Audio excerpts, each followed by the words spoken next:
ஸ்ரீமதே ராமானுஜாய நமஹா. தினமும் வைஷ்ணவம் 28வது பகுதி. இன்று ஒரு வைஷ்ணவ அடியார் பரகத ஸ்வீகாரம் என்பதை பற்றி தெரிவிக்க வேண்டும் என்று கேட்டுக்கொண்டார். அதனாலே பரகத ஸ்வீகாரம் பற்றிய அனுபவம் இன்று. இந்த பரகத ஸ்வீகாரம் என்றால் என்ன என்பதை நம்மாழ்வார் திருவாய்மொழி பாசுரத்தை கொண்டு இன்று அனுபவிக்கலாம் என்று அடியேன் இங்கே எடுத்துக்கொண்டிருக்கேன். வாரிக்கொண்டு உன்னை விழுங்குவன் காணில் என்ன ஆர்வுத்த என்னை ஒழிய என்னில் முன்னம் பாரித்து தான் என்னை முத்தப் பருகினான் காருக்கும் காட்கரையப்பன் கடியனே. திருவாய்மொழி 1000 பாசுரங்களிலே இந்த பாட்டு உயிரான பாசுரம் அப்படின்னு நம்ம சொல்லலாம். ஈஸ்வரனை பெறுவதனாலே, எம்பெருமானை பெறுவதனாலே சேத்தனன்னு சொல்லக்கூடிய இந்த அடியாருக்கு லாபமா, அல்லது இந்த அடியாரை பெறுவதனாலே சேத்தனனுக்கு லாபமா? இது முதல்ல நாம் தெரிந்து கொள்ள வேண்டும். அப்போதான் பரகத ஸ்வீகாரம் என்ன அப்படின்னு நமக்கு நன்னாக புரியும். பெருமானை பெறுவதனாலே நமக்கு லாபமா, நம்மை பெறுவதனாலே எம்பெருமானுக்கு லாபமா? எது புருஷார்த்தம்? ஈஸ்வர லாபம் அப்படிங்கிறது சேத்தனனுக்கு புருஷார்த்தமா, அல்லது சேத்தனனை பெறுவது எம்பெருமானுக்கு புருஷார்த்தமா அப்படின்னு ஒரு விசாரம். இந்த ரெண்டுல சேத்தனனை பெறுவதுதான் எம்பெருமானுக்கு புருஷார்த்தம் அப்படிங்கிறது சித்தாந்தம். இப்போ இந்த அடியாரை பெறுவதுதான் எம்பெருமானுக்கு லாபம், அதுதான் புருஷார்த்தம்னு காட்டுறார். உயர்ந்த நோக்கு, புருஷார்த்தம்னா உயர்ந்த இலக்கு நோக்கு அப்படின்னு வைத்துக்கொள்ளலாம். எம்பெருமான் சிருஷ்டி அவதாரங்கள்லாம் பண்ணுவது எதனாலே அப்படின்னா, ஒரு சேத்தனன் நமக்கு கிடைப்பான் அப்படிங்கிற நப்பாசையினால்தான். இந்த சிருஷ்டி பண்ணுறது, அதற்கு பின்னே இந்த அவதார முகாந்தரங்கள்லாம் பண்ணுறது, பல அவதாரங்கள்லாம் பண்ணி எடுத்து செய்வது எதற்காக? இந்த காரியங்கள்லாம் பண்ணுவது கிருஷி பண்ணுறதுன்னு சொல்லுவார்கள். இப்போ இந்த காரியங்கள்லாம் பண்ணுறது எதற்காக அப்படின்னா, ஒரு சேத்தனாவது நமக்கு கிடைக்க மாட்டானா அப்படிங்கிற நப்பாசையில்தான். இதை கீதையிலே எம்பெருமானே தன்னுடைய திருவாக்காலே அருளி இருக்கான். மகாத்மா சுதுர்லபகா அப்படின்னு கண்ணீர் பெருக சொல்லக்கூடிய வார்த்தை. வாசுதேவக சர்வம் என்று சொல்லக்கூடிய மகாத்மா எனக்கு கிடைக்கவில்லையே அப்படின்னு வருத்தப்பட்டு சொல்லக்கூடிய வார்த்தை. வாசுதேவகி சர்வமும் வாசுதேவன் அப்படின்னு சொல்லக்கூடிய ஒரு மகாத்மா, ஒரு சேத்தனன் நமக்கு கிடைக்கவில்லையே, பாடுபட்டு தேடி பார்த்தும் கிடைக்காமையாலே வருந்தி சொல்லக்கூடிய வார்த்தை. எம்பெருமானாரும் ஸ்ரீபாஷ்யத்தினுடைய முடிவிலே இதே வார்த்தையை நமக்கு சொல்லியிருக்கார். இந்த ஞானினம் லப்த்வா அப்படிங்கிற வாக்கியத்தின் மூலமாக இந்த பரமார்த்த புருஷார்த்தத்தை தான் ஆழ்வார் இந்த பாட்டிலே தெள்ளத் தெளிவாக நமக்கு காட்டுகின்றார், இந்த புருஷார்த்தத்தை. அப்போ என்ன? ஒரு சேத்தனனை பெறுவதுதான் ஈஸ்வரனுக்கு லாபம், அதுதான் உயர்ந்த புருஷார்த்தம் அப்படிங்கிறத தான் ஆழ்வார் இந்த பாசுரத்தில் காட்டுறார்.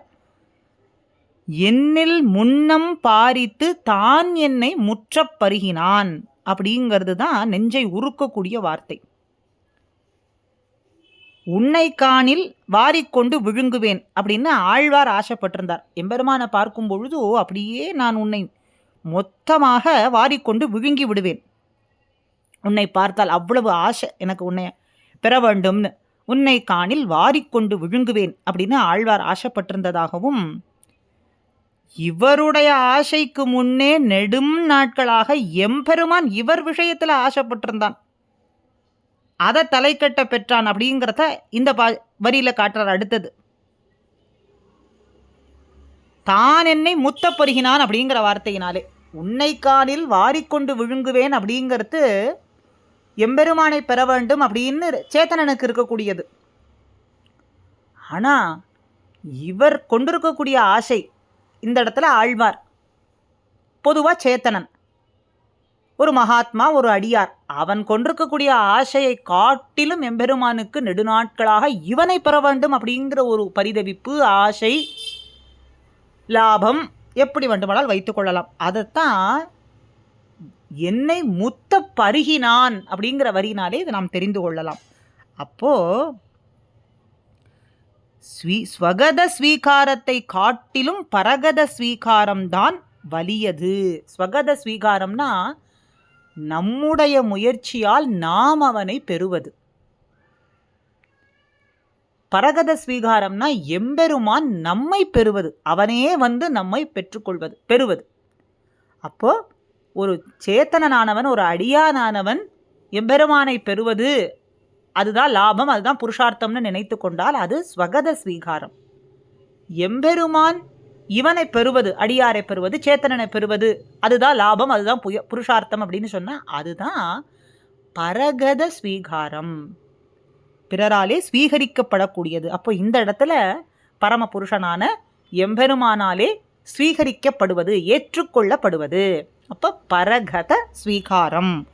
அப்போ ஸ்வகத ஸ்வீகாரத்தை காட்டிலும் பரகத ஸ்வீகாரமே வலியது என்று இந்த பாட்டின் மூலமாக நாம் தெரிந்து கொள்ளலாம்.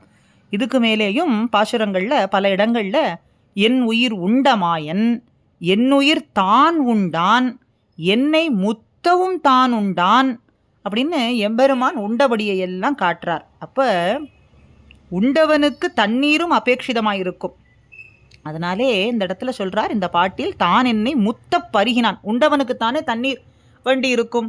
இப்போ ஆழ்வார் முத்த பருகினான்னா அப்போது தண்ணீர் முற்ற பருகினான்னு சொல்கிறதுனாலே தண்ணீரும் அவன் ஏற்றுக்கொண்டான் அப்படின்னு காட்டுறார். அப்போ தான் என்னை முத்த பருகினான் அப்படின்னு சொல்லும் பொழுது இவருடைய உண்ணும் சோறு பருகுநீர் அவன் எம்பெருமான், அவனுடைய உண்ணும் சோறு பருகுநீர் அப்படிங்கிறது இவரே ஆகிறார் அப்படிங்கிறது இந்த பாசுரம் மூலமாக நாம் தெரிந்து கொள்ளலாம். அப்போது வாரிக்கொண்டு உன்னை விழுங்குவன் காணில் அப்படிங்கும் பொழுது சேத்தனன் எம்பெருமானை பெற வேண்டும் அப்படிங்கிற லாபம். அதே தான் என்னை முத்த பருகினான் காட்கரை அப்பன் அப்படின்னு சொல்லும் பொழுது பரகத ஸ்வீகாரம் தெரிகின்றது. அப்போது ஆழ்வார்கள் பல இடங்களில் ஸ்ரீசுக்திகளில் நமக்கு காட்டி கொடுக்கிறது பரகத ஸ்வீகாரம்தான் உயர்ந்த சித்தாந்தமாக கொள்ளப்படுகின்றது என்பதை இந்த பதிவிலே அடியேன் பதிவிடுகின்றேன். ஸ்ரீமதே ராமானுஜாய நமஹ.